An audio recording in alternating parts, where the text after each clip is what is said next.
अरब league सरबराही इजलास में बशारुल असद को मदऊ करने का फैसला कर लिया। खैबर एजेंसी के मुताबिक सऊदी वजीर खारजा फैसल बिन फरहान आइंदा हफ्तों में शाम जाएंगे।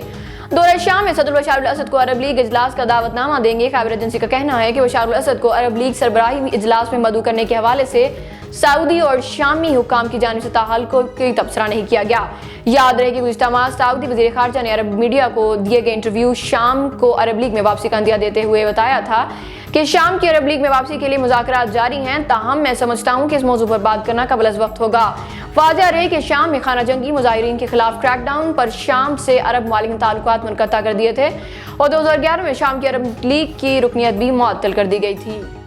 ईरान ने अपनी फिजाई हदूद में दाखिल होने वाले अमरीकी बहरिया के तैयारे को वापस पलटने पर मजबूर कर दिया। ईरानी खबर रसां एजेंसी के मुताबिक अमरीका बहरिया का EP-3E तैयारा खलीज ओमान में ईरान की समुद्री हदूद में दाखिल हो गया, जिस पर ईरानी बहरिया ने अमरीकी तैयारे को खबरदार कर दिया। ईरानी बहरिया की जानिब से सरहद के खिलाफ वर्जी पर खबरदार करने के बाद अमरीकी बहरिया का तैयारा ईरानी वापस लौटने पर मजबूर होकर ईरानी समुद्री सरहद से निकलकर बैनुल-अक़वामी रास्ते पर चला गया। ईरानी खबर एजेंसी के मुताबिक ईरान की फजाई हदूद में दाखिल होने वाला अमरीकी तैयारा इलेक्ट्रॉनिक सिग्नल्स के जरिए मालूमात और डाटा जमा करने के लिए इस्तेमाल किया जाता है। याद रहे कि गुज़िश्ता बरस भी ईरान के डिफेंस मिनिस्टर ने दावा किया था कि ईरानी एयरफोर्स ने फजाई हदूद की खिलाफ वर्जी करने वाले एक जासूसी तैयारे को ईरानी सरहद से रोक लिया था।